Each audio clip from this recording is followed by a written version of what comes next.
Hello, ladies. Good afternoon, everyone. Good day, depending on where you're joining us from. Good afternoon. Good afternoon. Really excited to be here today. Please confirm that you can hear me, and then we'll just jump right into today's session.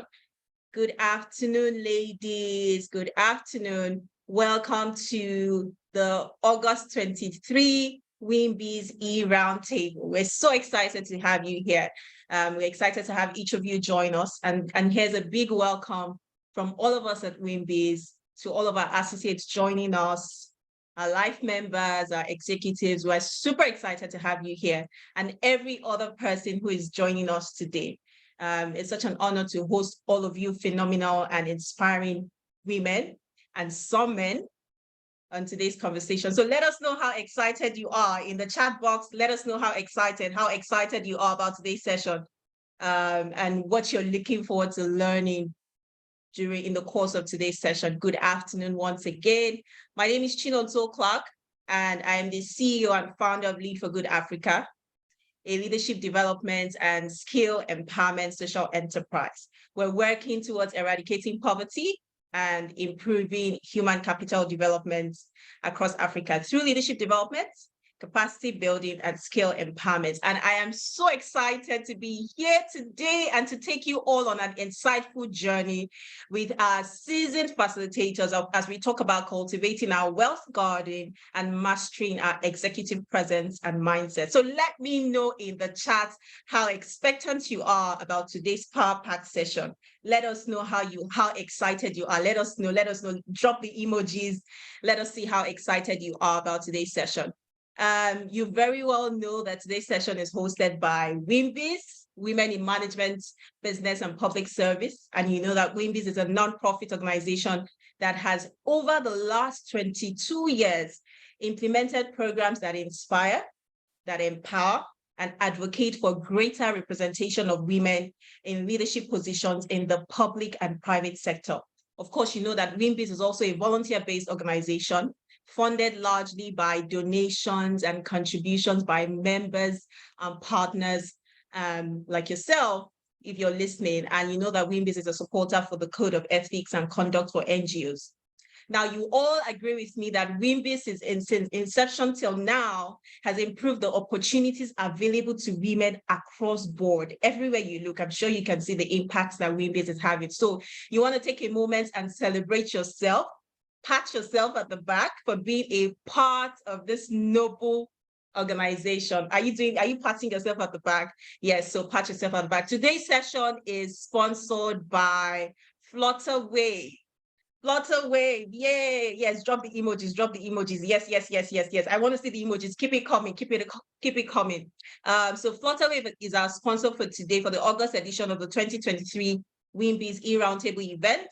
And at the end of the session today, there'll be a link that'll be shared for quick evaluation. So please help us fill the feedback form so that we can continue to improve your experience as a member of this noble organization. Now, if you're not an associate yet and you are right here in the room, then we want to encourage you and invite you to join us as an associate. You can send us an email at membership@wimbiz.org. So membership@wimbiz.org. And right now, I would like to call our Vice Chair Programs Committee, Dr. Joy Issa, to give us our opening remarks. Please welcome her in the chat box. Welcome her in the chat box. Thank you, ladies. Thank you, ladies. Good afternoon, everyone. It's such a pleasure to be here, to be part of this conversation. I'm really excited about the conversation. All of us need to grow our wealth gardens. We need to, cultivate the garden. We need to plant the right seeds.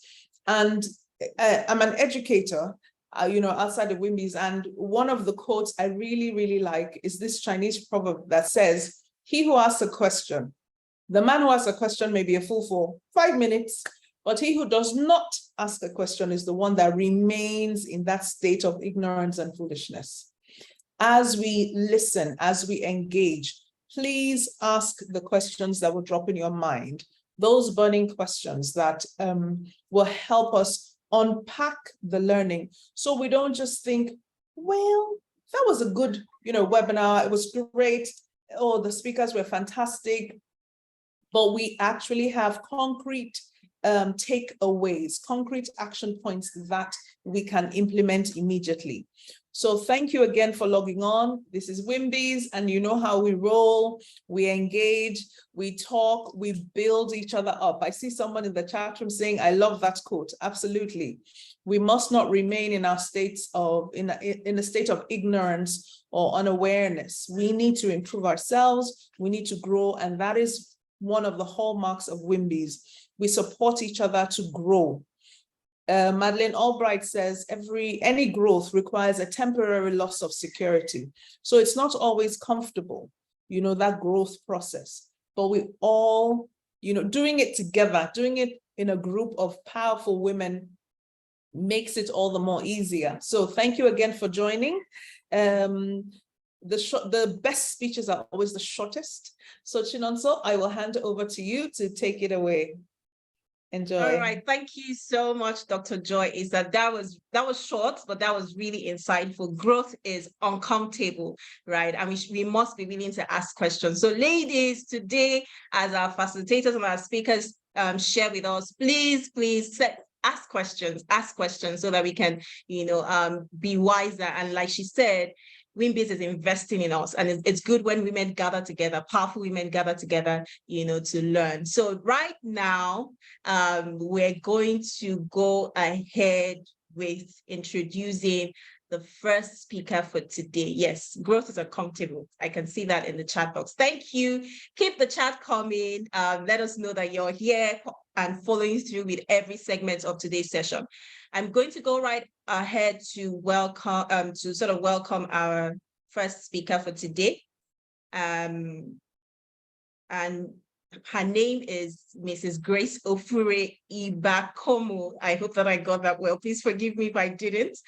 She's a distinguished global business leader and a gifted strategist. She's an accomplished real estate investment expert, a minister, an author, a speaker, and a wealth creation coach. Are you ladies ready? Are you ready for her? Are you ready for her? Please let her know you're ready for her in the chat.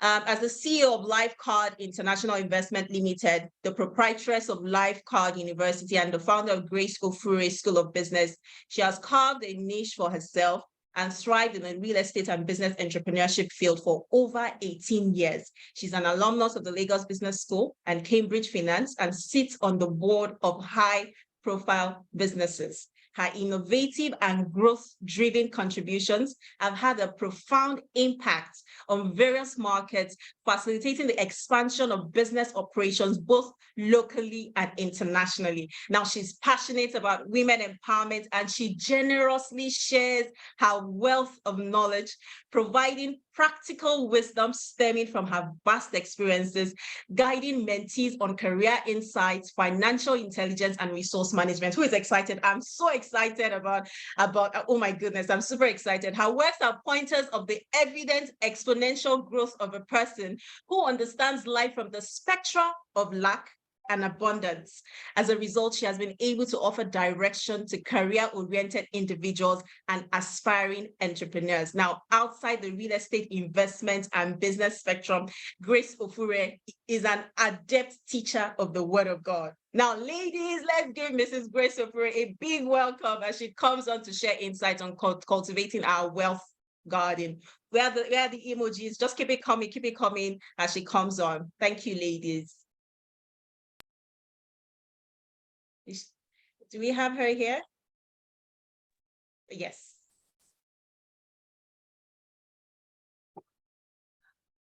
Hello, I just want to confirm if you can hear me. If you can hear me, please, I would like to know if you can hear me. Yes, we can. Yes, I can. Can hear you, ma'am. Thank you so much. First of all, I want to just say thank you to everyone that made it possible that you're here today. I'm very excited, and I'm grateful that you're able to take out some of your time to listen to me.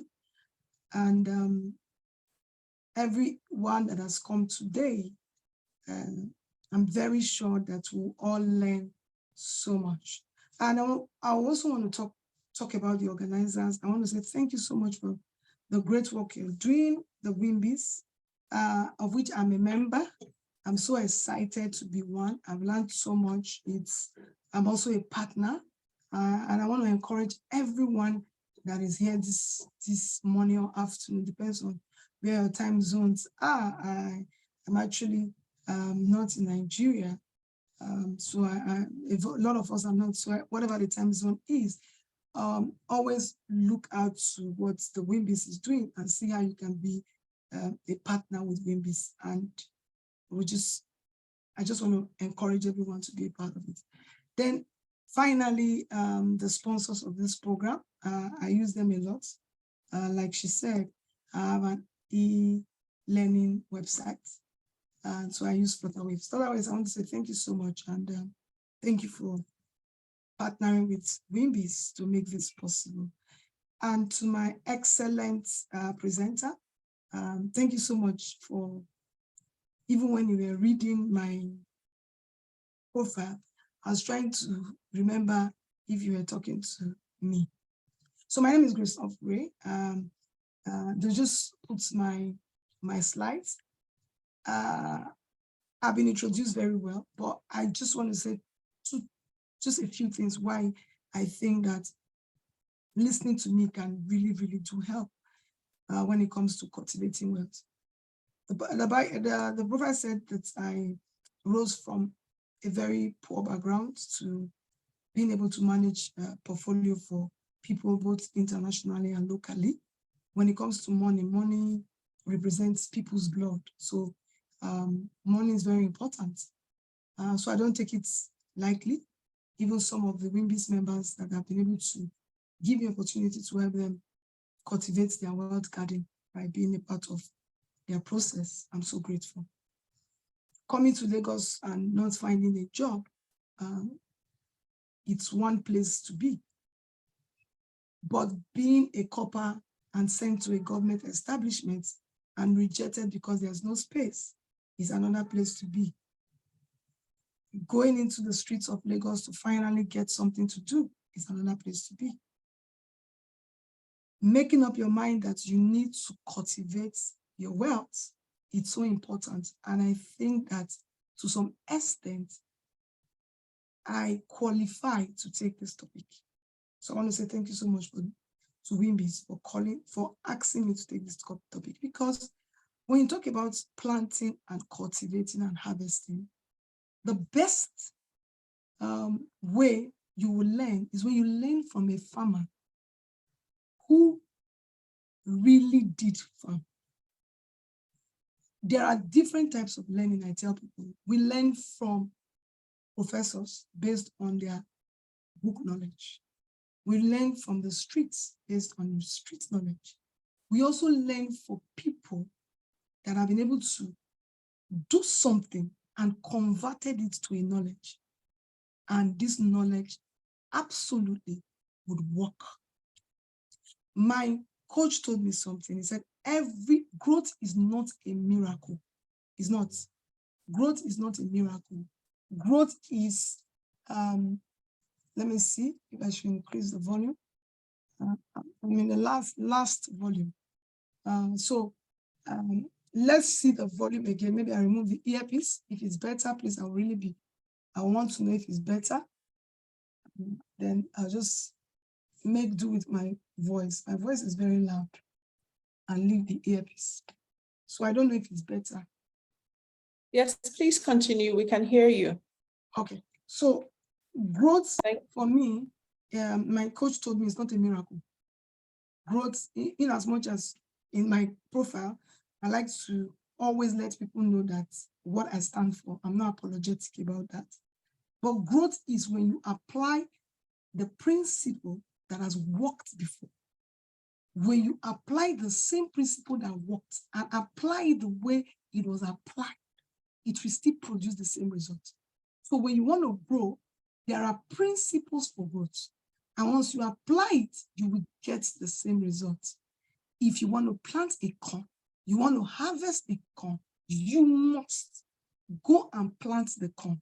Whether you're planting with fertilizer or you're planting without fertilizer, whether you plant during the season or you plant outside the season, there is a process. And when you follow the process, you will definitely see the fruits of your harvest. So my goal today is to equip you with the knowledge of how to make informed financial decisions and take control of your own economic well-being. That I had to do because when I was rejected not to serve in NYSC, I was sent to Nigeria Port Authority. And today, Nigeria Port Authority, I spend a lot of money there to bring in goods, cars, or whatever. But Nigeria Port Authority belongs to Nigeria. I didn't need you to look at this. When we're talking about finances, this is very important. So if it's only this I'm going to take, it's fine by me. I'm looking at the time. Nigeria Port Authority belonged to Nigeria. Coppers are Nigerian children. And they rejected us and said the place was full. So a young girl that just meets that, what will happen? Two things will happen.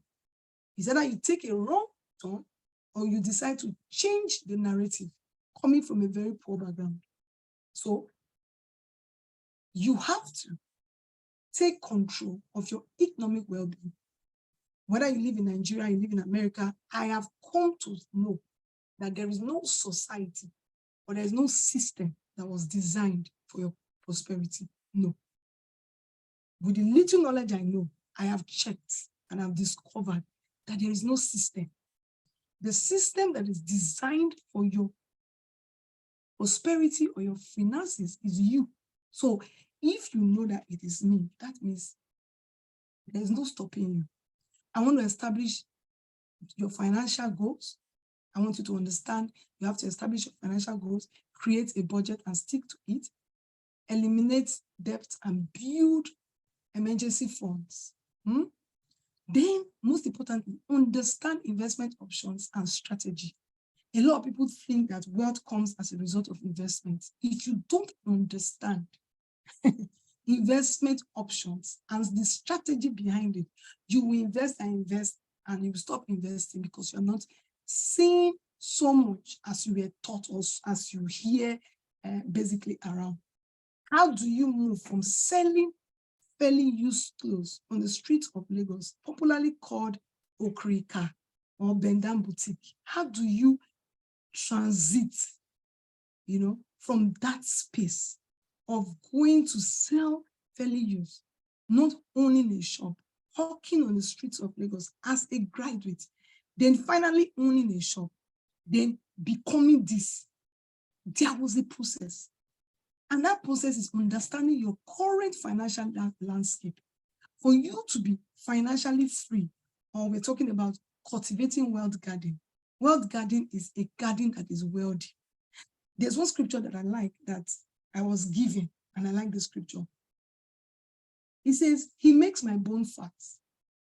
Ezekiel 58:11. And I'm a well-water garden, a spring of water. Who waters fail not? A spring of water. And every time I travel, I like to go to where there are springs. And I discovered that all the leaves around the spring, irrespective of the season, are always green. Why? There is a refreshment of this of the water produces something for, and that is what you call, one, your liabilities. You can also call it your income. You can call it your expense, and you can call it your assets. So for you, there's a landscape. There's liability, there's income, there's expenses, and there's assets. So you need to find out, for me to cultivate this garden, what is my liability? What is my income? What is my expenses? And what is my asset? It all starts from your mindset. If today you have a mindset, you have a mindset of what you want to be, your why. Why do you even want a garden? Why do you want a garden? Okay? Why do you want a garden? If you have that mindset that this garden, why do I want it? You need to find out the reasons why you want a garden. You also need to find out the reason why you desire that your garden should be flourishing. You need to find out. You need to also find out what's your burning desire.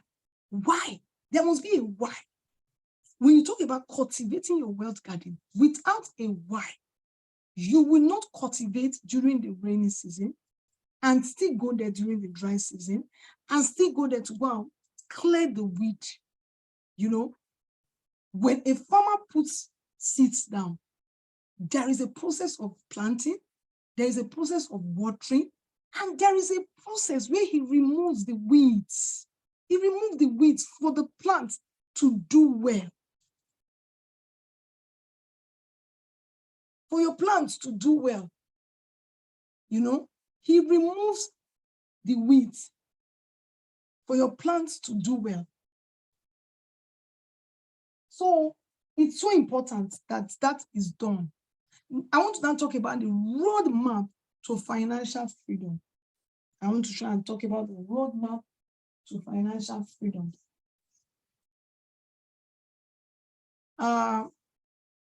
I just want to change the position. I don't think it's possible because of where I am. I think that we just have to manage. I'm actually on transit. So there's not so much I can do. I almost did not want to do this, but I'm very passionate about training. So just listen to me and leave the background. Please, I'm very sorry about that. So you need a roadmap for financial freedom. And this roadmap is very important. Number one, get financial education. You cannot get financial education if you have a wrong mindset. And financial education we were never taught. Thank you so much, doctor. We were never taught in school. Our parents did not even try. You know, then it's so important that the government will not even teach us. Then the bank or the financial institute will never teach us. Because if they teach us, they will take us out of poverty. The financial system of the world was designed for us to be poor. Yes. Every financial system is a cage and a capture. So it was designed. It was so designed. All the strategy, everything was designed for our poverty. So they will never teach you, because when they teach you, they are going to run out of business. So you are responsible to educate yourself. The next thing is you have to negotiate your worth. You have to know that you must increase the value that you have. And with that, you can increase your capacity to have more and do more. Then you need to ensure that you are debt-free. I want to talk about that, and I want to stay there. You are subject to the borrower. And for you to be debt-free, it is because you know you want to. Nobody becomes debt-free when you do not decide to be debt-free. And sometimes, as women, I have come to see that our debts are for wrong reason. They are so wrong. And that is why we say you must seek professional advice. This creating your wealth garden, I just want to talk about a garden. If you want your flowers to do well, I have an interior designer that she's very good with flowers. Excellent. She so made me not to have flowers in nothing that is not natural in my home. You know, I really try to fight her. But she's good with flowers. But one thing that I noticed is that she is good in cultivating. She is good. From the manure, she's so good. So she's a professional. If I stay with flower 2 days, it will die. So your roadmap, you have to have strict budgets. You have to have a lifestyle that is necessary. You have to engage on multiple streams of income, both active and inactive. You have to. There is no way to wealth without that. A good farmer have to. You have to know the crops to put on your farm. You have to increase your crops every year. You have to know how to invest in businesses that can increase your crop. You understand? So it's so important. A good farmer have to. I cannot underemphasize, I cannot overemphasize the importance of that. Then this is where the issue is. So for you to nurture your garden, you want to start with, how big do I want my garden? You cannot be financially free when there is no why. I'll give you a bit of my story. I wanted to help. You see, I wanted to so help that it keeps me awake every day. A lot of people that know me, they say, you give so much. I said that was why I wanted to be financially free. So my why was, I want to be so wealthy so I can be a beacon of hope for people. I want to be able to pay school fees for people. I want to be able to, so irrespective of the situation and circumstances that I found myself, I made up my mind. So it started from my mind, like, Ure, what will it take you to do this thing that you desire? It was my why. So I have to define it. You have to define your financial goals. Number one, for you to cultivate your wealth garden, you have to define it. Nothing happens by chance. Some of us that are Christians here, we like to say, whatever we be, we be. Nothing will be. It is what you put in that you will get. There is no farmer that says whatever happens will happen. No, the farmer is, we're talking about gardening. The farmer, you harvest what you have put in, and there is no one that says you lack what to put in. You do not lack. You do not lack. You have WIMBIZ. The education you have gotten from WIMBIZ is enough to be a billionaire. Yes. So I like what she said, don't just come here and, what are you going to do? I tell people that every training that I'm honored to take, it is what you make out of the training that is important to me. I hardly travel. I have to buy a ticket. No, my mentees, that's my pride. My pride is not what I've been able to achieve. It's what people have achieved by knowing me. The next thing is you must cultivate your wealth garden. Your wealth garden are people, contact, information, everything that can bring a manure to your garden is important. And how do you cultivate it? You cultivate it by a wealthy mindset. Even if today you are given $1 billion as an inheritance, if you have a poor mindset, the money will fly. I tell people, money doesn't exist. It only exists in the minds of the poor. That is why you will always see people talk about dollar, pounds. No, they are not money. After all, before the invention of dollar, pounds, what was the exchange? The day you get this, there is nothing you cannot achieve. The next thing is you need to understand that investment is important. To cultivate, you must invest. A lot of times people miss it and say, I need to go and buy a share, I need to go and buy a stock. I've seen a lot of people that bought shares, bought stock, even bought the real estate that I love so much, and they still went broke. No. Investment starts from what you are doing today. You're investing in yourself. What are you going to do with the knowledge? How do you turn this knowledge to money? How do you convert this? So once you have the right wealthy mindset, everything will be working for your garden to flourish. Then you also need to weed out. Weed out. Most times people know how to do all this, but they don't know how to remove the weed. Number one, weed remover should be delay gratification. See you alone and leave every other person. They are not important.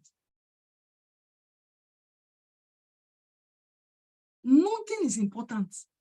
What should be important is your why and the goal. How do you, spend 10 million naira on a bag when the 10 million naira has not given you times 10?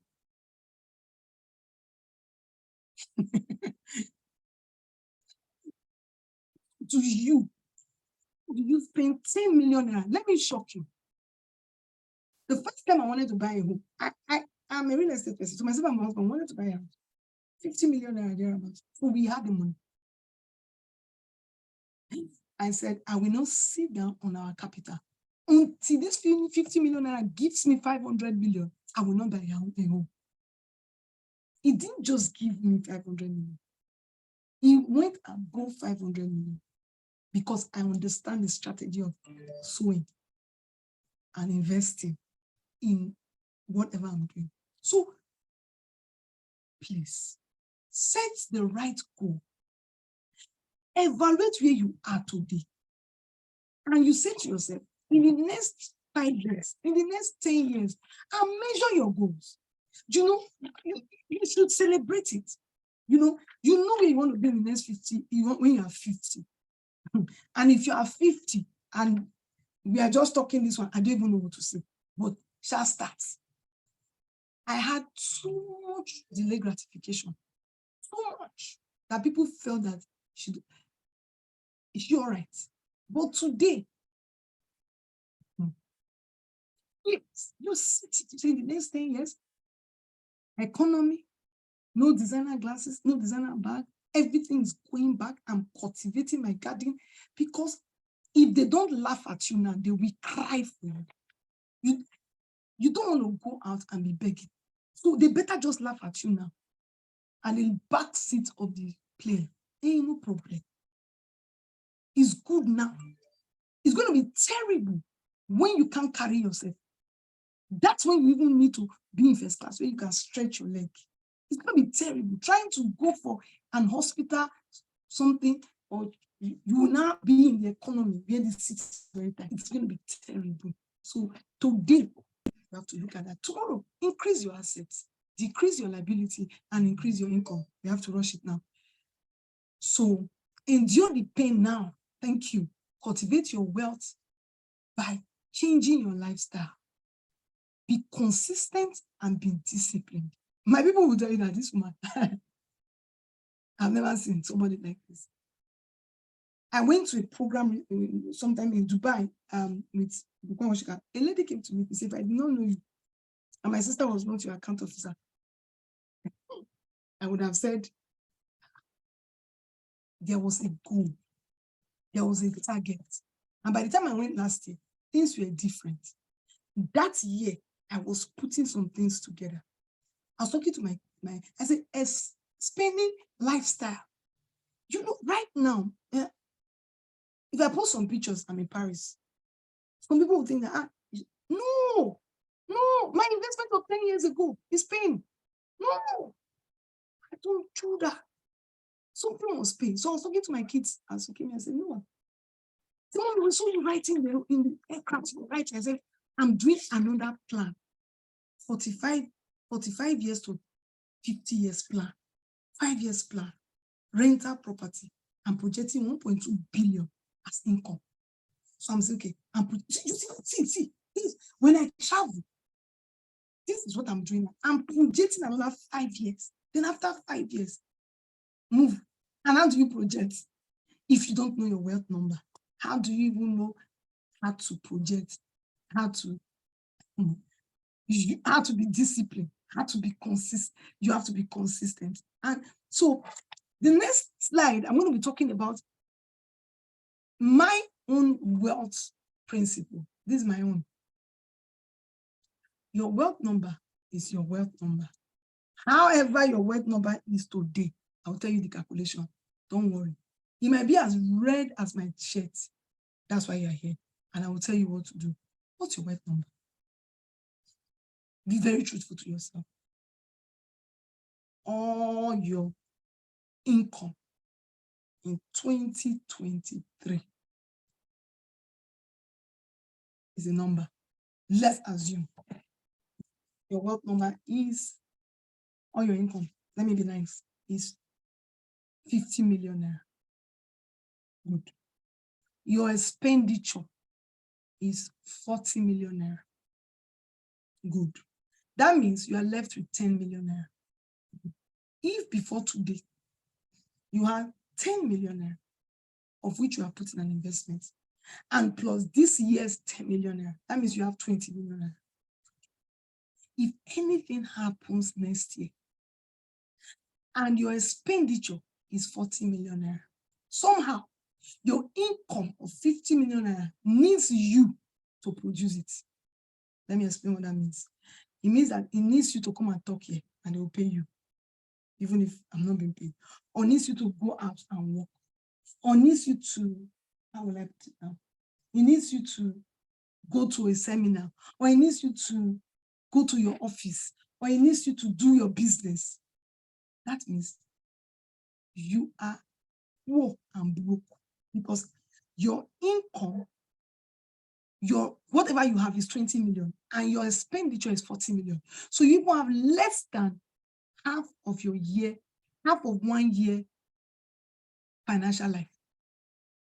Let me tell you, most of the sicknesses you see in this world is not because they are trying to be sick. Some people, when they lose their job, they are dead. Some people actually die at 40, buried at 70. The day you stop living the life that you live now because you cannot afford it, you begin to forget things. So what that means is you today must look at that. Look at what your income is. Look at what your expenditure is. If your income, if you have 3 years more, that means you have 40, 40, 40. That's you have 120 somewhere. It means that you have only 3 years financial lifespan. Your wealth number is a number that is producing, is a number that you get every year, irrespective of your hands, irrespective of your job, irrespective, that's you are not involved. But this money comes in every year. That's your wealth number. If it comes in as a lump sum, you will be taking from it and the garden will be reducing. But if it comes in as an interest, then you are ready for a generational wealth, which is recommended, especially for women, as your generational wealth must get to your third generation. I was talking to my daughter recently. I said, I've started buying things for your children because that's it. That's what it's supposed to be. The days that we wait for our children to take care of us, it will not work again. So let your investment not be only on the children, because the children that we have now is not like us that took care of our mothers. They are very lovely, but they have their own life to live. So because I'm well-traveled, I already can see the signs. And if they are brought up abroad, it's even worse because they never saw their grandmother take care of their mother take care of their grandmother. So they only saw that once you are old and they need to go and take care of themselves, they will dump you in the nursing home. And it's not because they hate you, just because that's the best place that can take care of you. In that situation, your wealth number has to be right. Because if your wealth number is not right, you can't take a decision to your favor. You have to go with the normal. So that's why you need to start investing now. I think I'm done. You need to start investing now, change your mindset, decide a realistic goal, keep at it, have a coach. Have a coach that will take you. There's a difference between mentor and a coach. I tell a lot of people, a mentor just shows you the way. Go and invest in Bejuleki, go and invest in Ikoyi, go and invest in Spain, go and invest in. No, but a coach holds you and take you from one stage to the next stage to the next stage, monitors the process. If possible, said, go as far as to talk to your bankers, tell you what to invest in, what not to invest in, how the investment is okay, why the investment is not okay. And that's what a coach does. And a coach helps you to water your garden till your garden becomes very luscious. So in the journey of cultivating your wealth, the cost, the price to pay will not even get cheaper. Knowledge and application of proven principles serve as the best fertilizer for building financial discipline. If I could get to Lagos a few years ago, like 18 years ago, without a job, without an employment, and see what I've become today without a brother or a sister or even WIMBIZ. I started being WIMBIZ, and so I told Ansatu, if there's anything I'm learning from WIMBIZ is networking. Ansatu will tell you, Christopher don't know how to network. If she comes to event, she just like, she want to sleep. If it's an international event, I want to sleep. Why? How did I get here? I got here by one thing. I knew that I needed a garden and I needed to produce whatever I want in that garden. For every garden that you leave fallow, what you will meet there are weeds. So this is what it is. Thank you so much. Oh my goodness. Thank you so much. Please, ladies, can we just give her a round of applause in the chat box? That was so good. And she said, you heard what she said. She said, what you're hearing in WIMBIZ is enough to make you a billionaire. So I hope, oh my goodness, a round of applause before we just spend some time taking the questions. Please let her feel appreciated. What we've learned today. Oh, you got one of the things that she said, I'm so excited. She said, wealth, it begins in the mind, and there's no system that is designed to make you wealthy. The systems of the world, they're designed to keep you in poverty. She said caged and capture. So wealth, what we're hearing today, and she said it when we started, Dr. Joy said it, that we have to grow, right? So we need knowledge. We need to get the right knowledge, the right financial knowledge to be able to come out of that place of poverty into abundance and become billionaires. Oh my goodness. Okay, let's take the first question. I'm so excited. The first question, Ma, thank you so much again. I have quite a number of questions here, but I'm just going to take this one first, which is from Rabi Isma. She says, there are people who find themselves struggling today, even with saving, because they've invested only in Naira assets. With yearly inflation and devaluation, real value of their assets have become eroded, despite any appreciation in absolute value. Can you talk about this? Would you advise people to diversify in terms of international markets? Oh, thank you so much. I'm very sorry I had to do this for my. I'm right now in international markets, but I'll tell you something. I do 80-20. The reason why you think that there is devaluation in your Naira is because there is not so much money. So that brings us back to your wealth garden. You see, there are some things that I think will never happen in your hometown that might happen anywhere. You have to diversify your portfolio, or you have to be strategic about it. So one of the things that I do is all these are what's called expenditure, and you're trying to be financially free. So I tell people that when I'm in Europe, I should have enough investment that takes care of my euro. When I'm in Dubai, I should have enough investment that takes care of my Dubai. When I'm in US, I should have. So how long do I stay in this place will determine. I am Nigeria in everything. So I have 80% in Nigeria, because I also see it that it is a mindset thing, because Nigeria, only Nigerians will help Nigeria. When you pull out all your investments from Nigeria, then it's going to affect the economy of Nigeria. And Nigeria can never be helped by another person. So if it's a mindset thing, so I have never looked at those devaluation and valuation, because I even know that even this same economy was not even done for me to be rich. So I just forget economy and do what is needful. I'm educating myself, having the right information, and being valuable. Valuable. It's value. The valuation is value. Someone else was talking to me, said, Grace, see what's happening in Nigeria. Fuel has become 3. Times 3. I said, what other thing has become times 3? The highest thing right now is fuel, because even the ticket are not yet times 3. So it's fuel. I said, that means my capacity has increased 3 times. So when this happen, what do you tell yourself? Capacity has increased 3 times. There is no way it will not increase. It's my mindset. So if I was making 500,000 naira, it's 1.5. And I won't take less. So I'm going to plant more to harvest more. Thank you.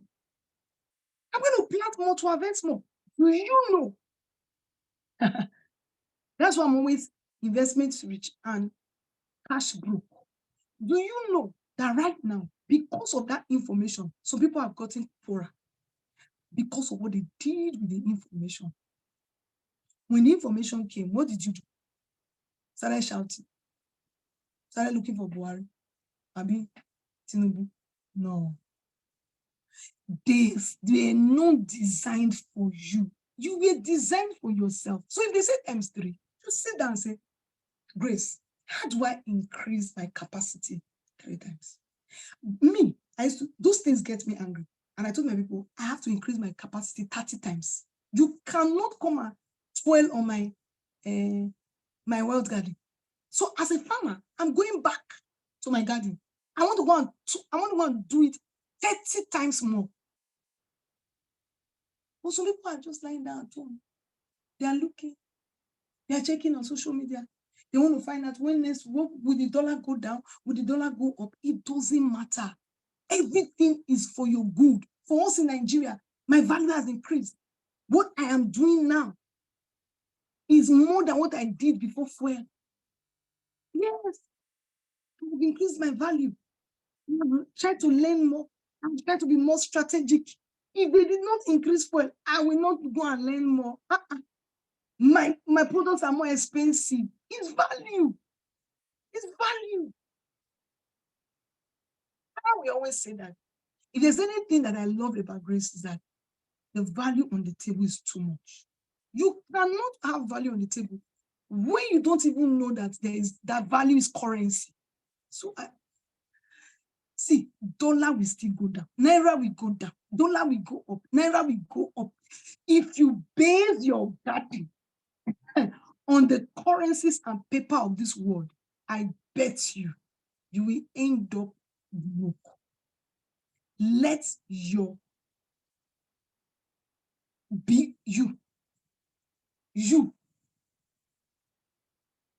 I used to have some programs outside of Nigeria that were free. So I just come and I do so if you're in Italy, I have a program. Normally, I go UK. It was free.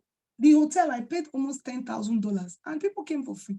I say, increase fuel. Italy is not free. And people are registering. Why can I give them for free? Their dollar is better. Their euro is better. And let me also shock you. It's a family vacation, but there is a program. My children will say, Mommy, hello, and we have to replace the money back. I have to replace the yam. When my father was growing crops, he's harvesting as we are eating. He's keeping some now. The other day I went home to go and bury my brother. I still saw that place he used to put his yam now. Eat everything. He said, Mabini, it's 2 weeks, Abi. Okay, 2 days. Let me take 2 days. And I organize a program. People want to hear me talk. And they're going to pay. So I am valuable, so I know they will pay. I used to do it free. So as I'm coming, their own currency is better than my currency now. Euro is almost 1,000. Okay, come and give me some. Is that not? So they helped me to be strategic. So if not because of that increase, This is my euro, this is my naira, I'm changing to euro. Thank you. But it's not everybody they pay money to listen to.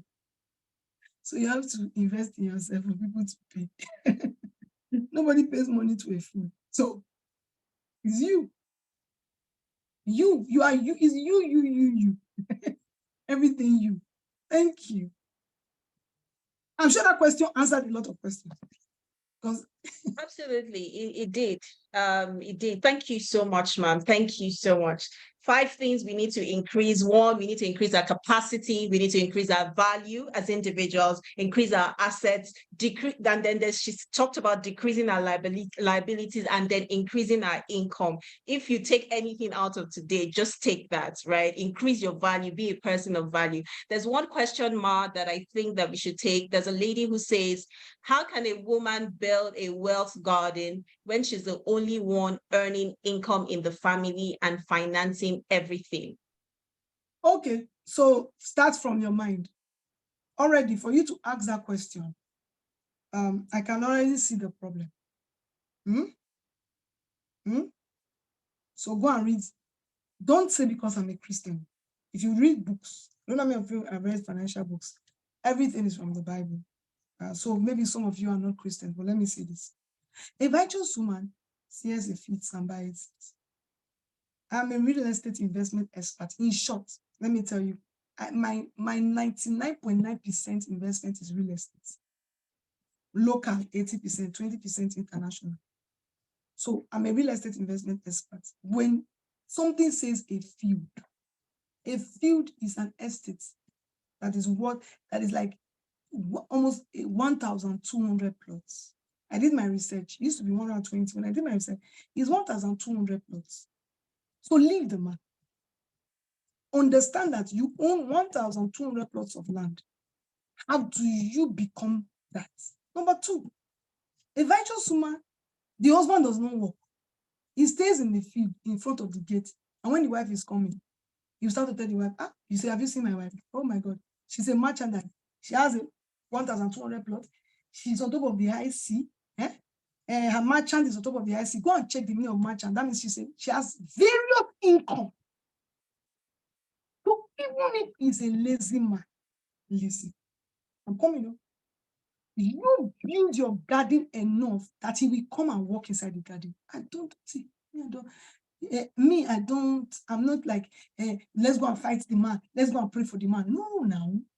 You married him and, sorry, he is now your husband. There's no job. Okay. You create a garden. You become so big that at least your husband is better to steal your money than outsider. Become so big and bring him. There is something that he has. There is a gift that he has. And every business needs that gift. It might be a gift of strategy. He might have a gift of accounting. He might have a gift of managing people. Become so big that you need somebody and you bring him to come and help you to take care of that one. Then he has started doing something. Sorry,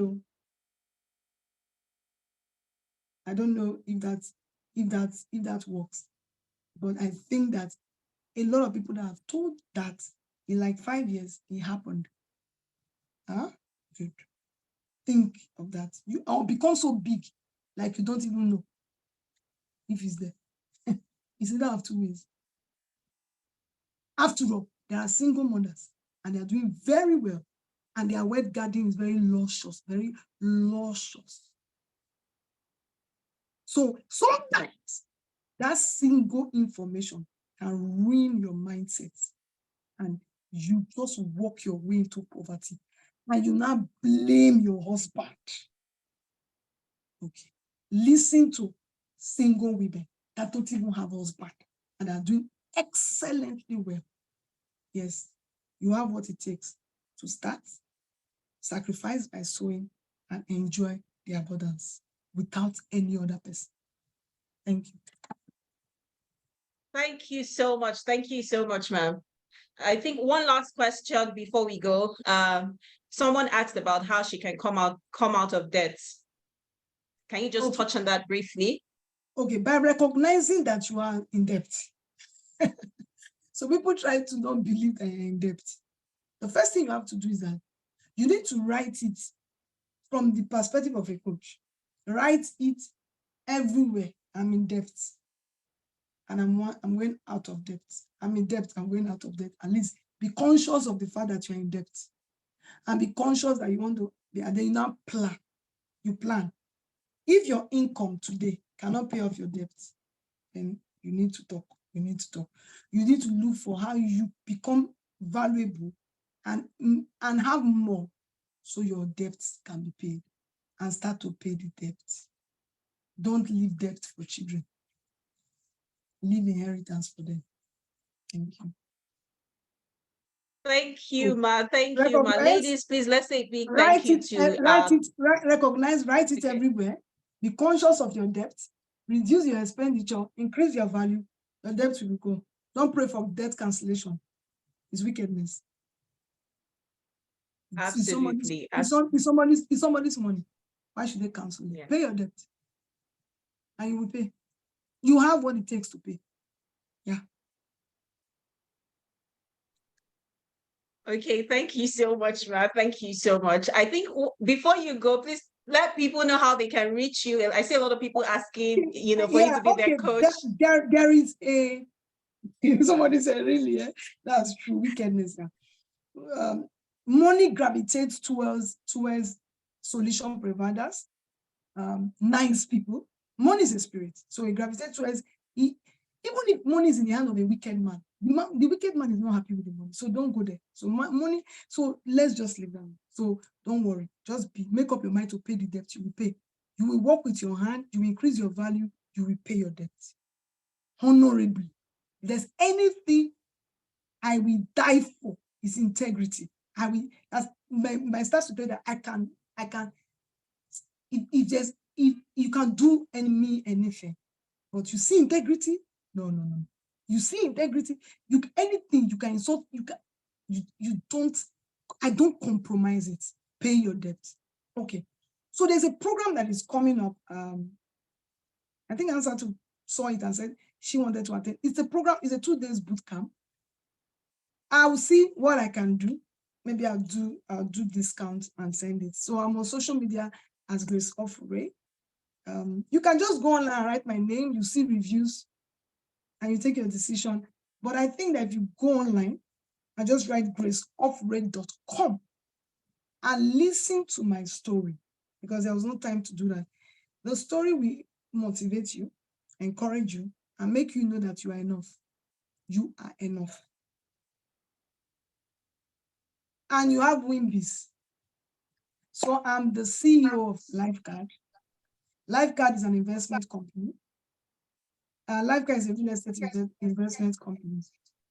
So once you just type Lifeguard, type Grace Ofure, you shall. And I spoke in WIMBIZ last year. Thank you so much for having me. Thank you. Thank you so much, Ma. Thank you so much, Ma. You are enough. You are enough.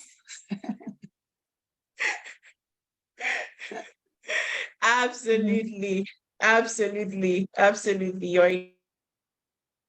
And you have WIMBIZ. You see, I like that. Rabbi. You are enough and you have WIMBIZ.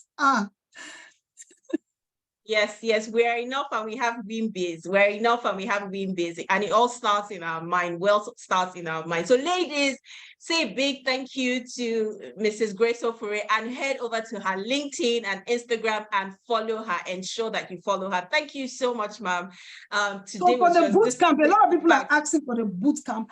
I would send the flyers to WIMBIZ.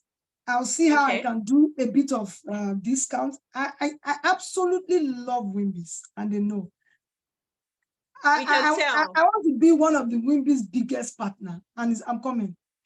One day, I will so shake the place, and they don't have a choice. They will. So please, I will do whatever I have to do to make sure that everyone has an opportunity to attend. I will even give us some free slots based on something. I will talk to WIMBIZ. Thank you so much for having me. Thank you, really, thank you, really- thank you so much, man. And you topped it all by giving us discounts, and we're looking forward to receiving all the things that you're going to release, for. Thank you so much for sharing from your wealth of knowledge, experience, Then expertise. everyone that And attended, yes, everyone that attended this program, I have 2 books. As long as you have attended this program, talk to WIMBIZ. We will deliver the books to WIMBIZ and you can pick it up absolutely free. Absolutely. Wow. Ladies, you want to say a big thank you. Oh my goodness. Thank you so much, Ma. So right now, we're going to take a message from our sponsors, Flutterwave, before we head right into the next session. But thank you so much, Mrs. Ofer. This has been so worth the while. Thank you.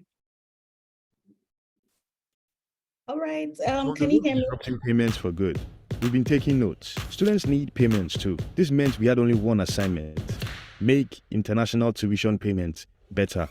We call this project Tuition, an entirely new way for students to pay their international fees online, using their local cards or any payment method they choose. No forms, no long waits needed. Sign up and make payments in minutes. Your university receives it in less than 48 hours. Because we know school can't wait, we removed transaction limits, said no to hidden fees, enabled multiple payment methods for endless payment options.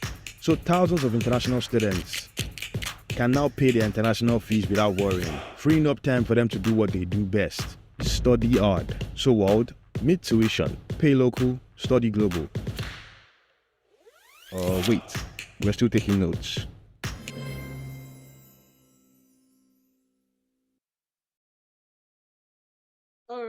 All right. Thank you so much, HQ. So we'll hand over to Stella now, our sponsor from Flutterwave, to just give us a word. Over to you, Stella Elele, the product manager from Flutterwave. Yeah. Yes, thank you so much, Nonso. Hi everyone. It's a pleasure to be here. This is my first WIMBIZ meeting, right? And I've learned a lot already. So like the intro says, I'm Stella from Flutterwave. Flutterwave is Africa's leading payments technology company. We are in 34 countries and we help individuals and businesses to send and receive money globally, right? So we've launched a product called Tuition, which we just saw. Tuition enables students and their parents in Africa to make payments to schools abroad very easily, right? Because some of us might have experienced issues at the banks, when trying to use Form A to pay some of our fees to schools abroad. So with Tuition, you can use your Naira to pay school fees to a school in the US, UK, France, Germany, whichever country, anywhere in the world. And delivery of the funds to your school will be done within 48 hours. So I just came to introduce Tuition to you. It's a very exciting product. Since we launched it last month, we've seen a lot of users sign up. We've received a lot of reviews so far because we're solving a real problem. Our fees are very transparent. The exchange rate is very affordable, and funds being delivered to your school is guaranteed within 48 hours. So if you have questions, please ask away. And I'm also in the comment section as well to answer questions. Thank you. Thank you so much, Stella. Thank you. Stella is right in the comments, ready to answer your questions. Well, thank you so much to Flutterwave for sponsoring today's August e-Roundtable. So ladies, are you excited? We're about to kick off and just go into our second session. I hope that you're ready. The first session was explosive. I hope that you're ready for the second session, where we'll be talking about mastering your executive presence, all right? And we have our dear speaker, Folake Adeni Adeleye, who's going to take us on this second half. She's a global HR leader in tech. She's a professional certified executive coach of the International Coaching Federation. She's also the founder of Coachivate. Folake is an executive strategist who helps senior level professionals break mindset barriers so they stand out in the C-suite and step into legacy-driven leadership. After experiencing circumstances where she was forced to pivot professionally, she decided to realize her passion to help professionals transition to and successfully navigate senior level careers. She's a seasoned executive with extensive experience in the fields of international human resource management, talent development, organizational development, diversity and inclusion, and digital transformation. Her 20-plus-year career spans industries such as management consulting, oil and gas, telecommunication, and information and cloud technology. Her global clientele of business leaders and high achievers spans Fortune 500 companies, and she continues to seek out opportunities to expand her professional and social impact globally. Now, ladies, are you ready for our second speaker and our second session? Please send your emojis to let us know that you're ready. You're ready. Now, let's welcome Mrs. Folake Adeni Adeleye as she comes on to share insights on mastering our executive presence and mindset. Over to you.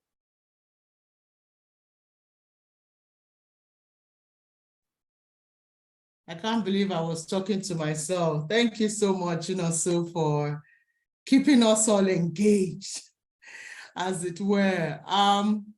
Ladies, and I'm sure we have a few gentlemen here. Let me first of all appreciate, I see a lot of my friends, a few of my cheerleaders. Even we coaches need cheerleaders. So, a couple of questions for you today. Have you ever felt stuck in a rut? Do you feel underpaid? Do you feel qualified but not exceptional?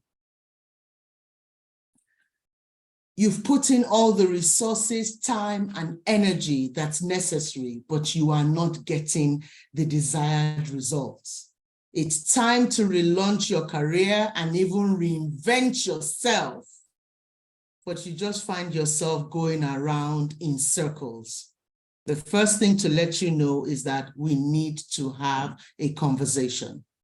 We need to be able to find out what is that one thing, two things, three things, including your inner self-sabotaging voice that is keeping you back. So we need to have a conversation. I'll tell you about that later. It is always a pleasure to be here at WIMBIZ. WIMBIZ is my second home. For somebody who manages an emerging markets region where I work, I've traveled to quite a few places.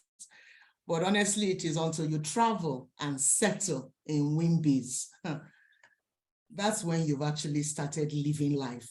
And I'm serious. WIMBIZ is about investing, it's about empowering, it is really about taking you to where you want to go. Gosh, if I tell you how long I've been in WIMBIZ, I'm gonna feel old. But I tell you, you are in the right place. And if you haven't, they're not paying me to tell you this. But if you have not become an associate then of WIMBIZ, then you haven't started living. And I'm serious about that. So WIMBIZ, always a pleasure. And shout out to the formidable team with Hansatu at the office, Bukumi, Temitope, Precious, my gosh. You guys are really just moving it to the next level. The other thing you can do for me today is send me some sun. It is cold in Johannesburg, South Africa at the moment. So send me some sun, please, from where you are. Very, very important. So success takes excellence. If you are going to stand out in today's D-VUCA-D world, and can somebody help me put the meaning of D-VUCA-D in the chat? If you are going to stand out, you've got to have a certain level of self-awareness, not confidence, self-awareness. Breaking the mindset barriers that hold you back, and then launching forward to do exactly what you need to do. I am going to share my screen and we can quickly get into it. So what am I saying about self-awareness? I'm trying to say to you that in this world where mediocrity is very quickly recognized, I can tell you that in the kind of work that I do, being an executive coach, no one likes mediocrity, but you find yourself sometimes not just being able to move beyond average. Moving you from mediocrity to mighty takes breaking some mindsets.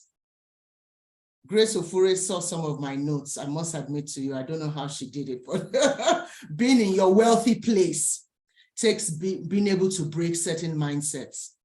But I can tell you that executive presence, whether you are in your career, climbing the ladder, whether you are a business owner, whether you are in public sector, where sometimes it may appear so crowded, executive presence is the game changer from a place of strength and intentionality. No, it's not about how you dress. No, it's not about how you look. No, it's not about bringing your presence and your impact. No, it's not about just how you relate. It's actually about all of the above. But I think the most important thing to discover about executive presence is that it takes intentionality.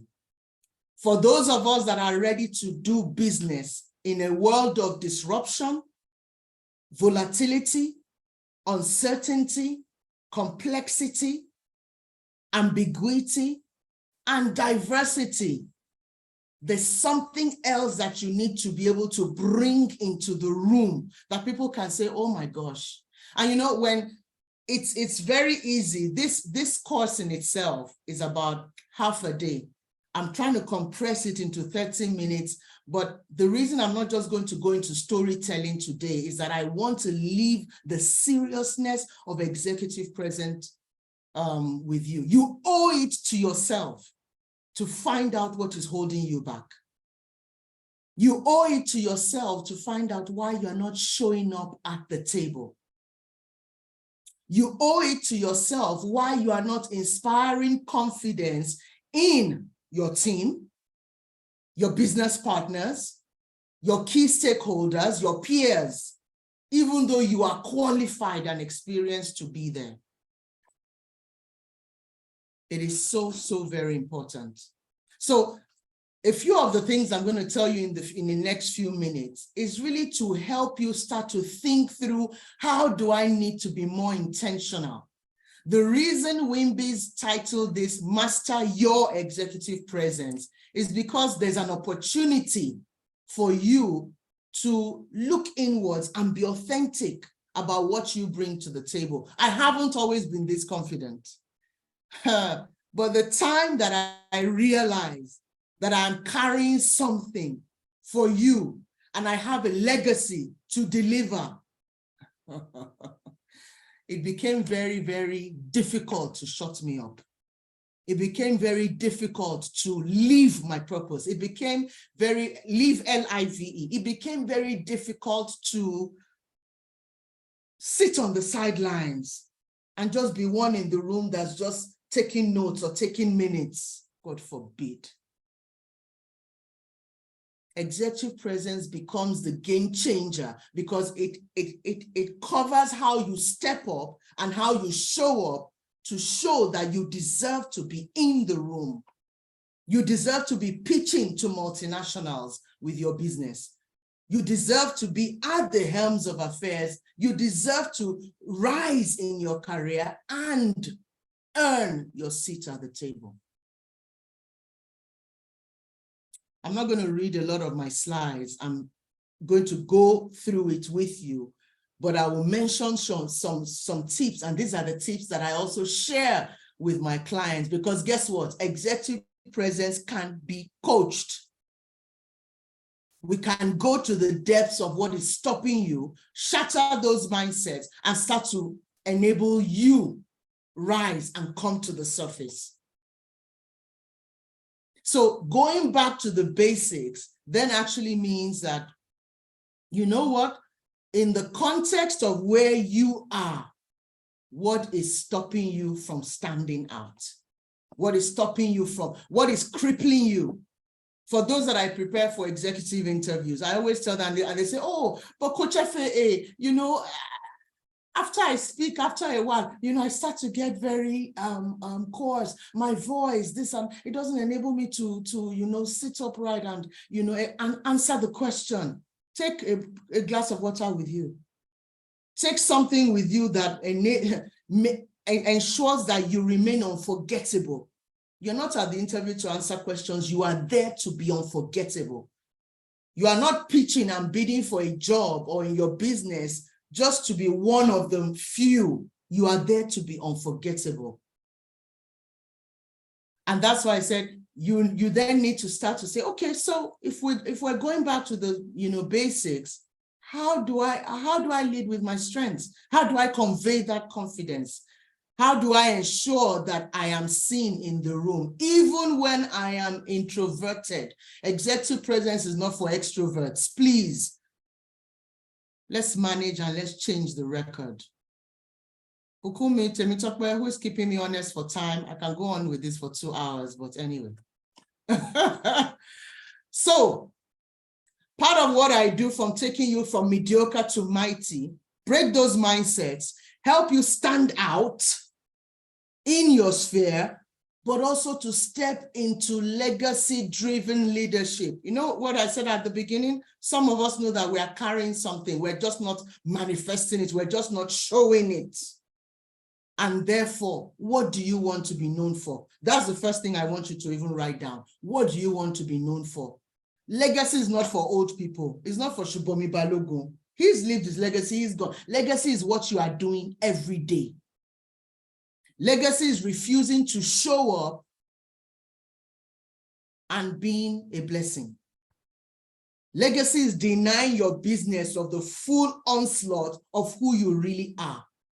What do you want to be known for? Where you are right now, in that role that you are in right now, in that business that you want, what do you want to be known for? What is the essence of what you stand for? Because that is really what we have to answer before we can even start to talk about the various areas of executive presence.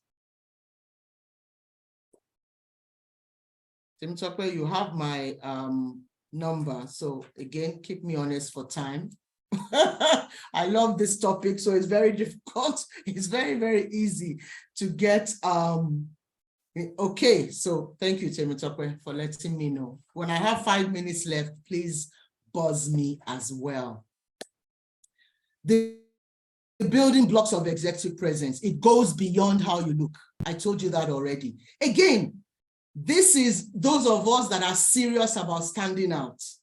This is those of us that are serious about the sort of thing that we carry. This is those of us that are serious about being not just promoted, but promotable. This is for those of us that want to sharpen our skills so that we can be all that we have been called to be.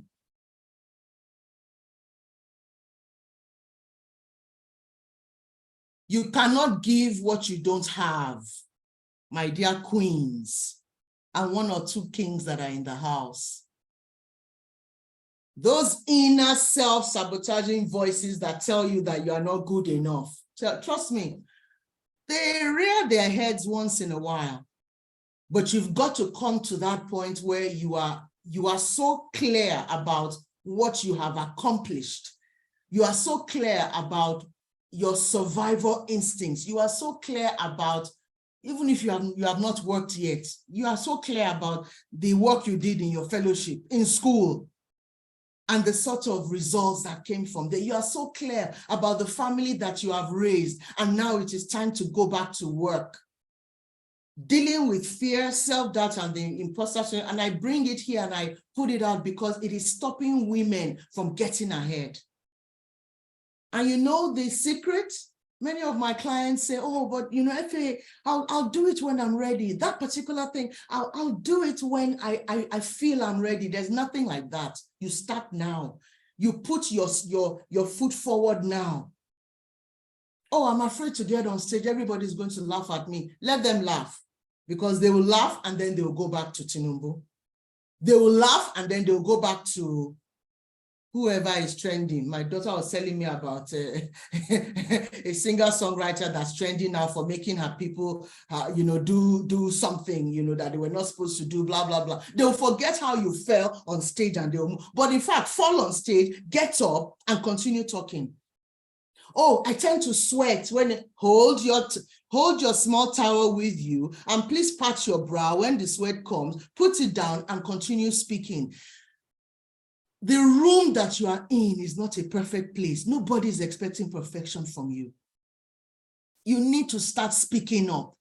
You need to start acting like you really belong there. Start acting like, actually, they hired me to bring something, so let me bring something to the table.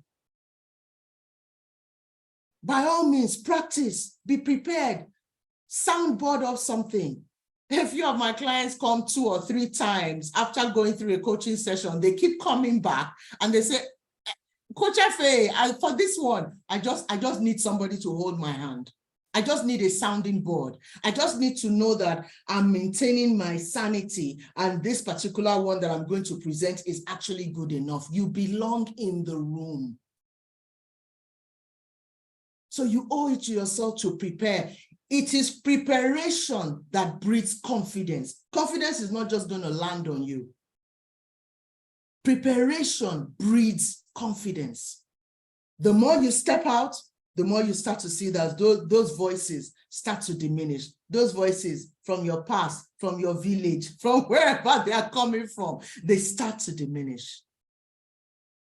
And there are some work that I must admit to you, there's some work that I've done where a lady was promoted. She was looking forward to this promotion. She got promoted, ended up in the room as a senior level professional, and her voice became locked. She could not focus. She could not function. She stopped raising her hand. Somebody referred her to me for coaching. And at the beginning, it was like, oh, well, let's do the typical thing. Let's look at your strengths. But I knew that there was more. And that's why I said sometimes that there might be some deep-rooted, deep-seated issues that counseling and mentoring cannot fix. Coaching helps you to bring it to the fore. And what we did was, by the time we went into some depths, we found out that one old boss of hers, witch or wizard, you decide for yourself, had spoken so much into her subconscious, she believed it, swallowed it, and actually started acting out that persona. So she finally got to the table, and all she was hearing every time she opened her mouth, you're not good enough. You're not supposed to be here. Look around. Who are your mates here? Blah, blah, blah. Now she is thriving. Moved from that role into a global multinational, and is just saying, you know what, I don't know how I did not believe in myself. Sometimes all you have to do is start to unpack and really look at unpeeling the onion to get to the core. The second pillar of executive presence is about how you look. And we are not just talking about dressing. No, we're not just talking about looking good. We're talking about being able to show up for where you are going. Let it be clear that you made an effort. You want people to take you seriously? Trust me, it is what they see first that allows them to make up their minds about you. So it's not just about your clothes. Sometimes you have to decide, are you wearing the clothes or are the clothes wearing you? It's about your poise, your energy. It is what you exude. I tell people, when you are ready for promotion, for example, start dressing for where you are going. When we used to go, when we used to travel, when budget was still available, pre-COVID, there was quite a lot of, gatherings that we had to go for, reviews, blah, blah, blah. I'm not blending in, I'm sorry. I'm already female, Black, African. Cuckoo know that I'm there now. Cuckoo know that I'm there. Because not only does visual appearance make a first impression, it's important to dress according to the culture, but guess what? Let them know that you are I'm not saying be over the top, but whatever, the way that you look must convey a message. I asked you at the beginning, what do you want to leave behind? So what is your look? What is it conveying? What message, what legacy? And then that becomes consistent with the level that you aspire to. You are going to pitch for a job. Everybody is practically looking in a certain way. What is that touch? Is it a scarf? Is it an earring? Is it the way you wear your, what is that touch that you are bringing into your look? You are addressed the way that you address. That is again and again a normal should I say saying, but think about how you want to be perceived. That's extremely important. How you relate is so crucial. If people cannot approach you, if you are not relatable, if you cannot guard and exude your enthusiasm, how do people even know what to get from you?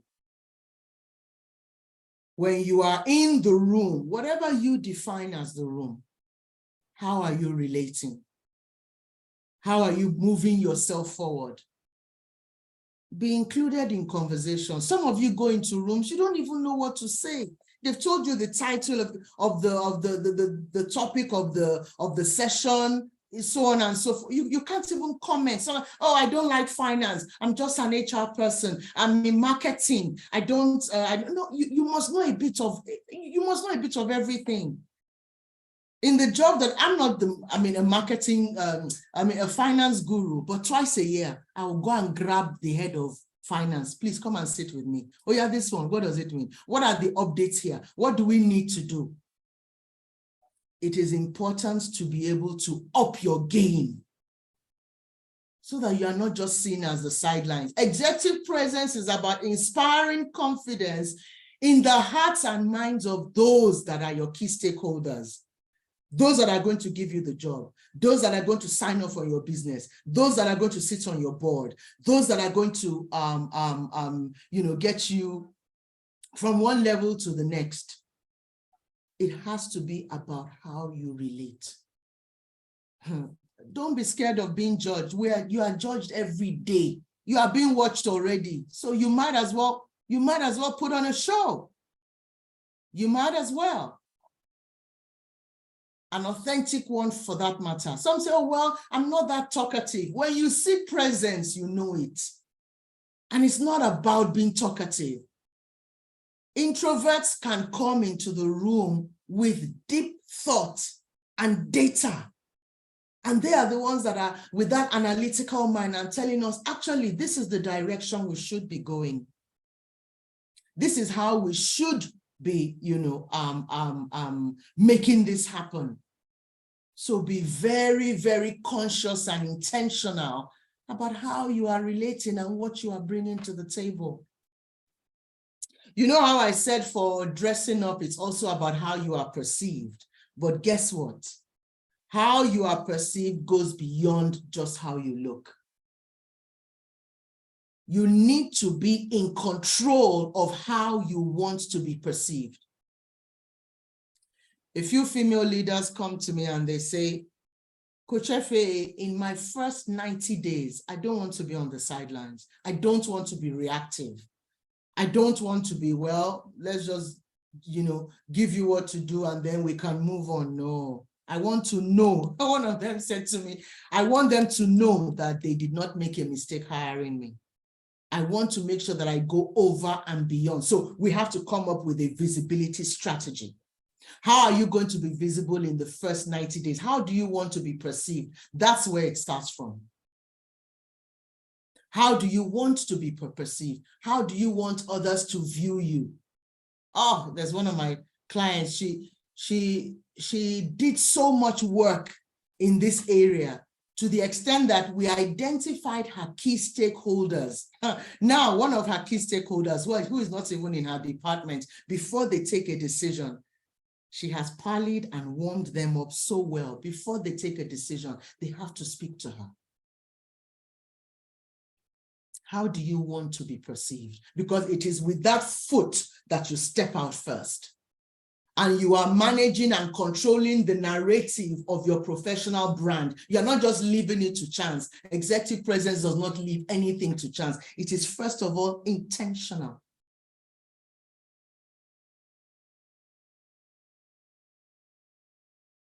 There are some of you, you go in, you do such great work, and then you disappear, and nobody sees you.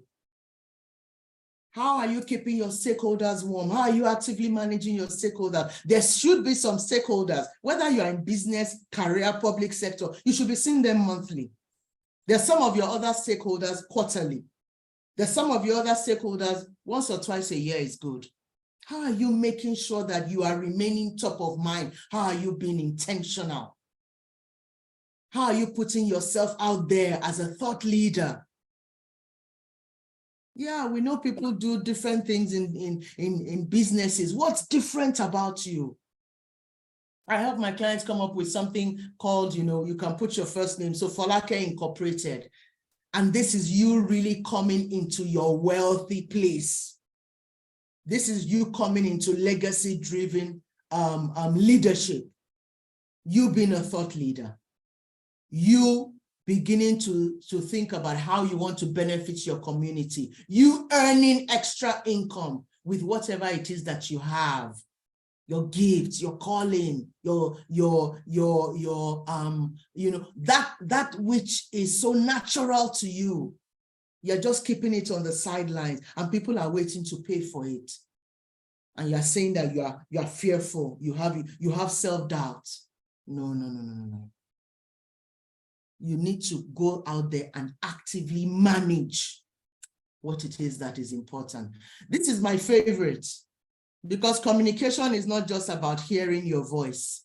Communication is about being strategic about what you want your audience to hear, what you want them to go with.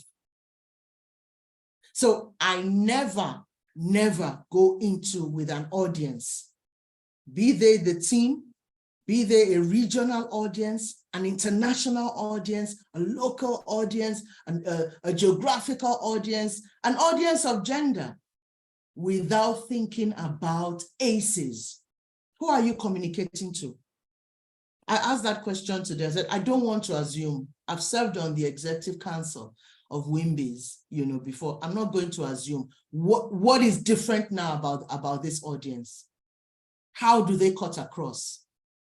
Because you need to be able to then tailor your message accordingly. You need to tailor your voice, your pitch. If you find yourself in a big room, you cannot use your bedroom voice in a big room.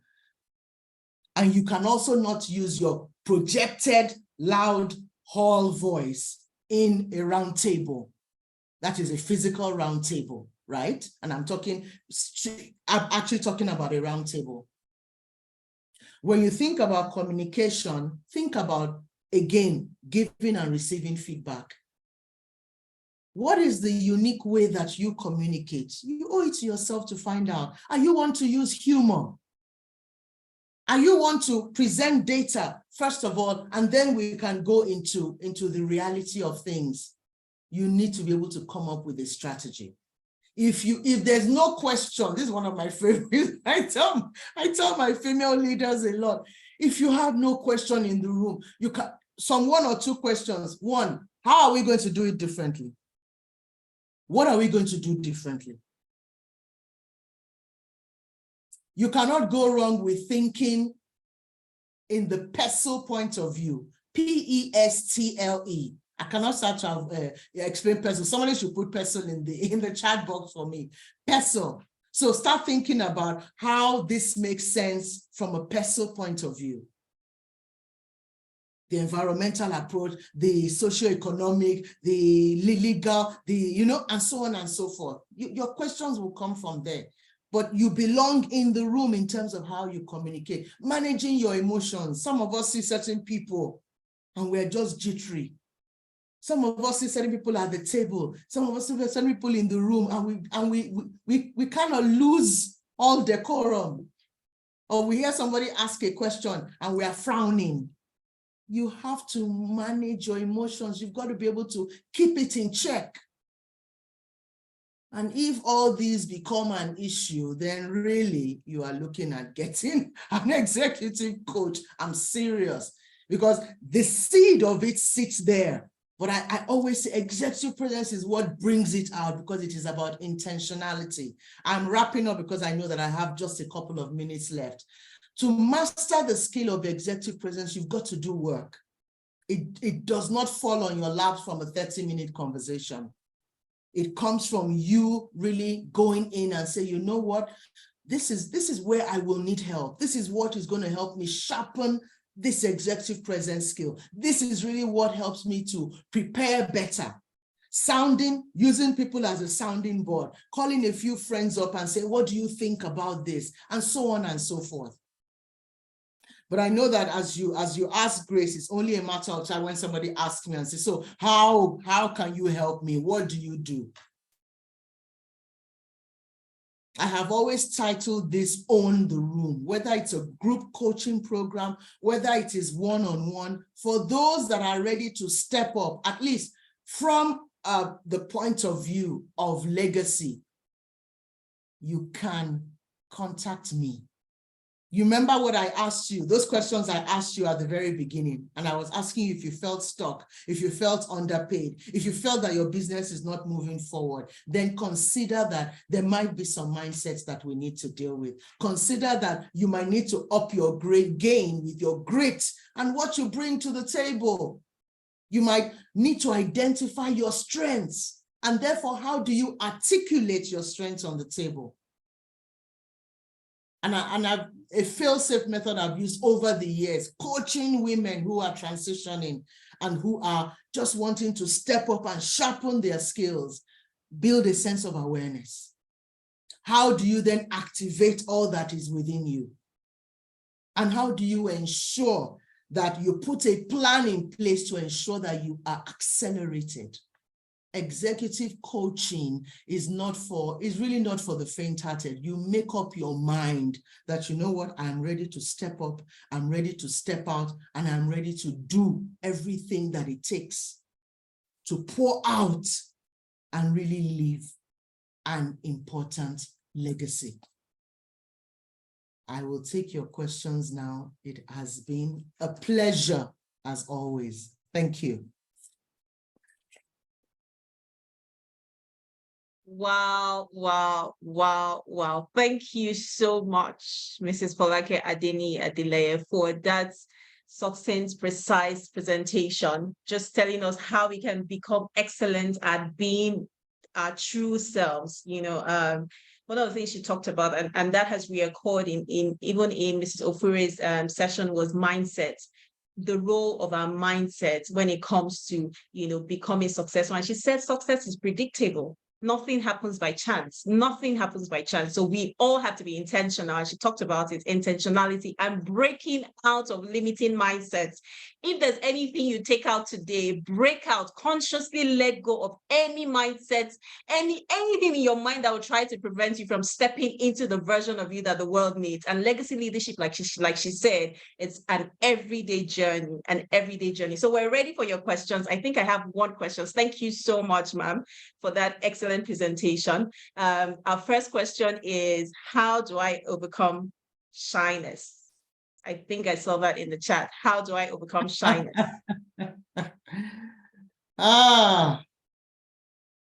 Overcoming shyness is a journey.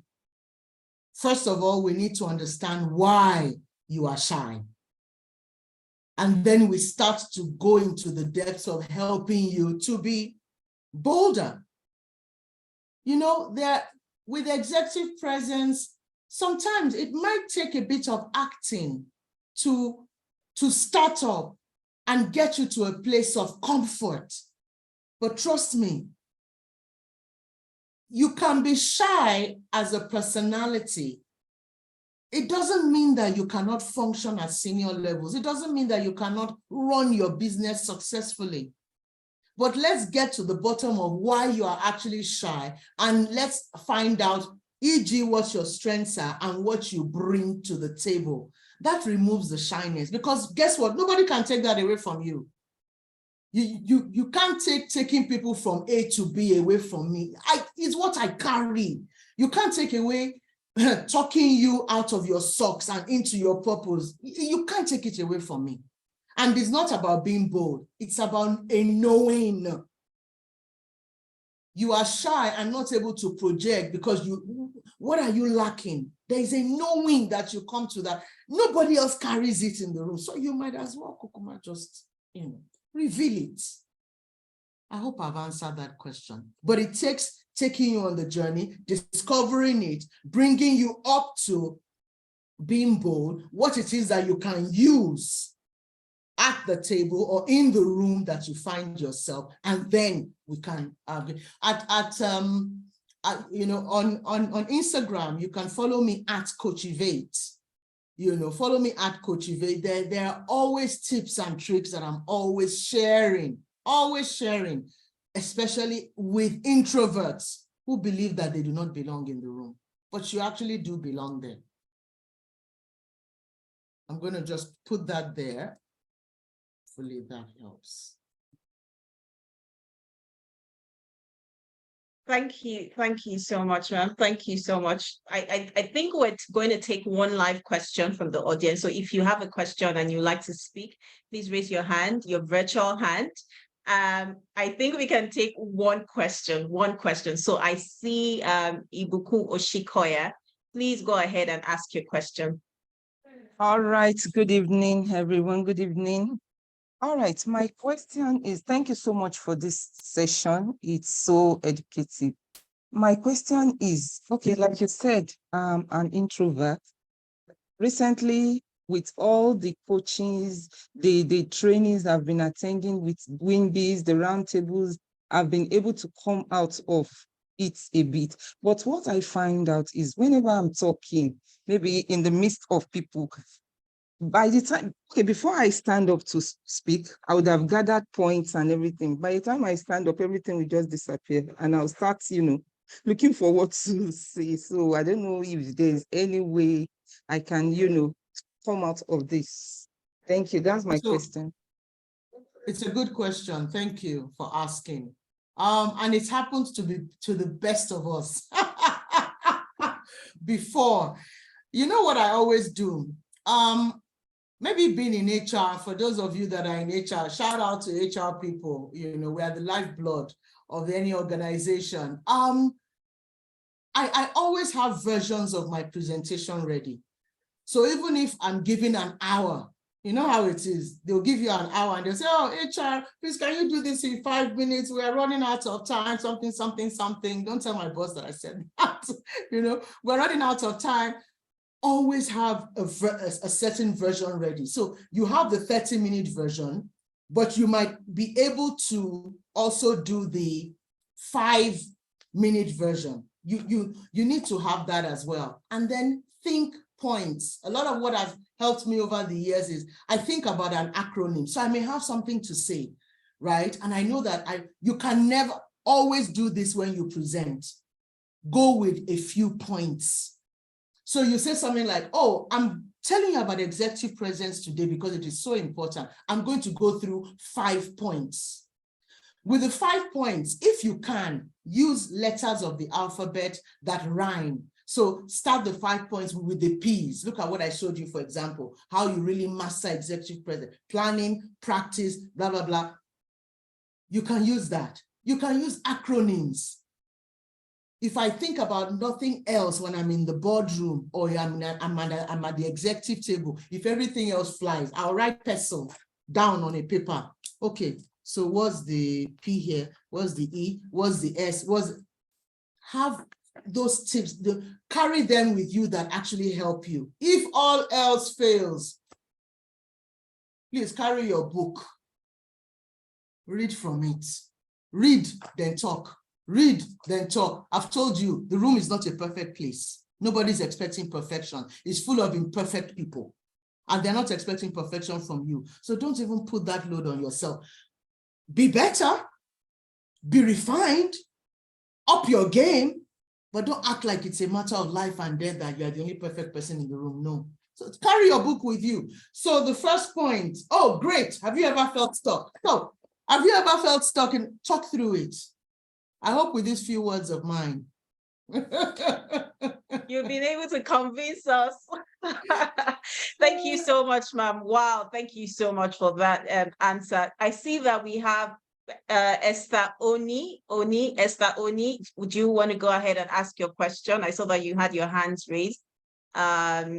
Is she asking, or are we moving on? Okay, while we wait for her, I think there's one question that has to do with managing emotions. The question says, managing emotions is a key part of emotional intelligence. What are the practical steps we can take to do this? I think that's from Chetachi. That one is, you're asking a coach, or you're not asking an HR person.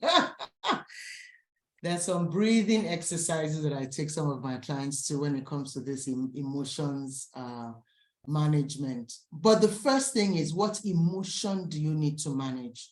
And then let's get to the bottom of that. What emotion? What are you dealing with? You are angry. Why are you angry? What's making you angry?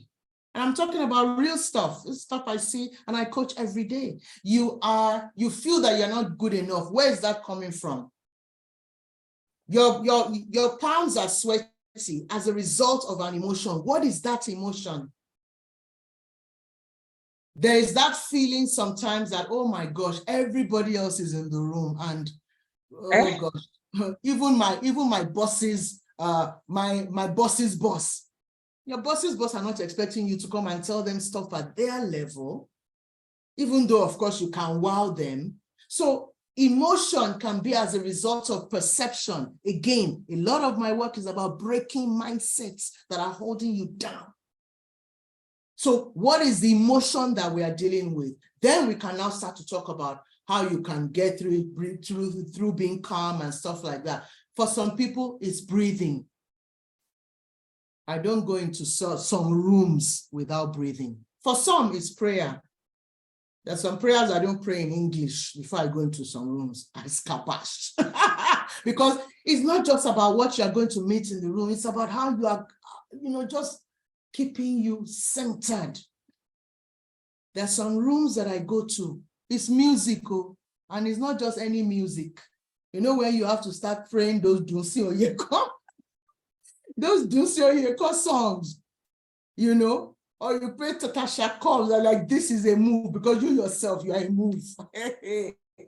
So you have to find what works for you and what is calming. For some people, their throat feels dry. It brings an emotion of fear. Water calms it down, because water deals with that thing that is in the throat. For me, I can drink tea 10,000 times a day. My tea buddies, Bridget, Deroju, I'm sure they're in the room. Tolu, I can drink tea to save my life. If I have tea or immediate calmness, you have to find what works for you. And who says you can't take it into the room? Who says you can't take it on stage? You know how many times I've been on stage and I just have my boss and I just leave it there whilst I'm moderating, whilst I'm presenting, whilst I'm comparing. Find what works for you and be unapologetic about it. It's what works for you. It doesn't have to work for somebody else. So do you want me to continue? I know we can stay here for 2 hours. But thank you so much, because we're almost running out of time. Thank you so much, Ma, for sharing with us. And one of the things that I think we just have to leave here with today, one, is to become an expert at ourselves in terms of becoming self-aware. Another thing is we must break out of those limiting mindsets, right? Number 3, we want to ask ourselves, what do we want to be remembered for? And based on that knowledge, we live lives and we actually put ourselves forward based on what we want people to remember us for. And I hope that this session has been very helpful. In fact, there's no hoping. Please let her know how grateful you are and head over to Coachivate on Instagram. I don't know if she's on LinkedIn, to just follow her. You can reach out out to her. I'm sure send a DM, send a private message, and take advantage of all that she's shared with us today. All right. Thank you so much, ma. Please let her know that you're grateful. We're so grateful. We're so grateful. Thank you so much, Mrs. Folake Adeni Adele. So we're going to, I think I'm going to hand over to Mr. Maka, Lydia Maka. Lydia Maka, I'm going to hand over to you yes, for the closing remarks. Thank you. Right. Thank you so much. Thank you. Thank you, Chinonso. Thank you. I mean, it was really an inspiring meeting. Thank you so much. I mean, I'm sad that we have to close the door on this roundtable, really, because I feel like we should just continue, just go on. So much knowledge, so much information. I mean, I kept writing and jotting, and thank you so much. Very lively and inspiring meeting. Thank you so much. Just want to say thank you on behalf of WIMBIZ, and thank you to all the attendees. I believe everyone is just like me. I've been just awestruck with everything I've heard, everything I've learned today. Sure, everybody is just like me. From Ms. Grace Ofure's presentation to Roller Case presentation. Thank you so much. On behalf of WIMBIZ, I can't stop thanking both of you. I can't stop thanking both of you. Thank you. Thank you. So we're ready to cultivate our wealth garden, and we're ready to also show our executive presence. Thank you. Thank you. Thank you so much. I just can't stop thanking both of you, really. I've packed so much information, so much knowledge. Thank you. Thank you. And to all the attendees, thank you for attending. Thank you for attending. I'm sure you were richly blessed with attending this roundtable like I was. Thank you. Just a few announcements. An evaluation link has been sent. It's on the chat box. Please, your feedback matters. Kindly fill the survey forms and participate. It's just a 2-minute survey. It won't take much time. I encourage us to fill it right away because your feedback really matters to us. We're also excited to announce that we will be having WIMBIZ Physical Roundtable on Wednesday, the 30th of August. Our WinCap training program is also coming up on the 17th of August. Please be on the lookout for the registration publications across all our social media platforms and emails. WIMBIZ is coming to London. Who is excited? We are coming to London. There'll be a WIMBIZ program for women in the diaspora. We look forward to hosting our friends and network with everybody to inspire women in business, women in management, public service from across the United Kingdom and Europe. It's coming up on the 5th of October, 2023. Registration will commence very soon. Please be on the lookout for the registration. It's coming up on the 5th of October. So we're having an international conference on Thursday, the 5th of October. Please save the date, be on the lookout for the registration. Our annual conference is coming up as well. 22nd annual conference is coming up on Thursday to Friday, November 3rd and 4th, 2023. We'll look forward to you joining us at the special celebration. Those that have participated or have joined in WIMBIZ conferences, you know what it's like. This year's one promises to be even better than the ones that you have attended in previous years. So save the date and plan towards it. The registration link will also be posted on all our platforms for the annual conference. To register for all the upcoming program, kindly visit our website, www.wimbiz.org, to register. We are also inviting all our participants who are not WIMBIZ associates please become an associate. You've seen part of the